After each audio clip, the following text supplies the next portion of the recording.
WhatsApp চালাতে গিয়ে অনেক সময় আপনি যার কাছে ফটো, ভিডিও বা ডকুমেন্ট পাঠাবেন, সেই ফটো বা ভিডিও বা যে কোনো ডকুমেন্ট তার মোবাইলে মাত্র একবার ওপেন হবে, দ্বিতীয়বার তার মোবাইলে সে ওপেন করতে পারবে না।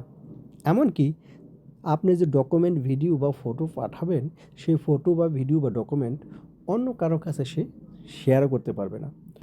তাহলে হোয়াটসঅ্যাপে কেউ আপনার সাথে চ্যাটিং করতে পারবে না বা আপনাকে ব্ল্যাকমেলিং করতে পারবে না। হোয়াটসঅ্যাপের মাধ্যমে কোনো ফ্রেন্ড, কলিগ অথবা বসের কাছে একটা ফটো বা ভিডিও পাঠাবেন। তো ধরুন আমি একটা অ্যাকাউন্ট ওপেন করলাম। এই অ্যাকাউন্টে আমি একটা ফটো বা ভিডিও বা কোনো ডকুমেন্ট পাঠাবো। ডকুমেন্ট পাঠাতে গিয়ে যখন আমি ফটো বা ভিডিও ওপেন করব, এখান থেকে আমি যে কোনো একটা ফটো পাঠাবো। যে কোনো ফটো পাঠাবেন বা ডকুমেন্ট পাঠাবেন। তো এখানে টাচ করার পরে এটা সিলেক্ট করবেন। সিলেক্ট করার পরে এখানে দেখেন একটা অপশন চলে আসছে।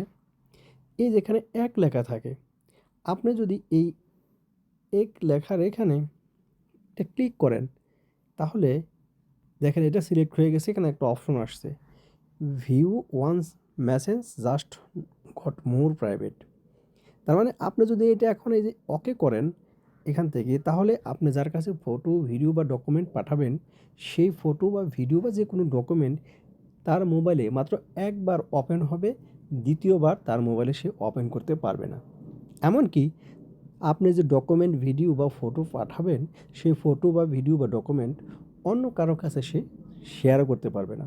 তো ধরুন আমি একটা ফটো বা ভিডিও এখান থেকে পাঠিয়ে দিলাম। পাঠানোর পরে এটা আমি ওকে করে দিলাম। ওকে করার পরে আপনি এখান থেকে জাস্ট সেন্ড করে দিবেন। এই সেন্ড বাটনে টাচ করে আপনি সেন্ড করে দিবেন।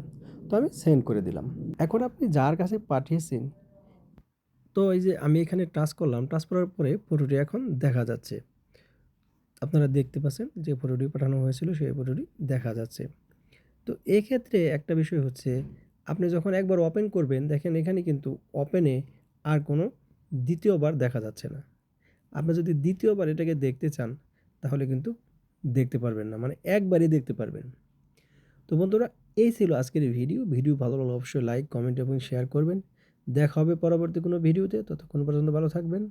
আল্লাহ হাফেজ।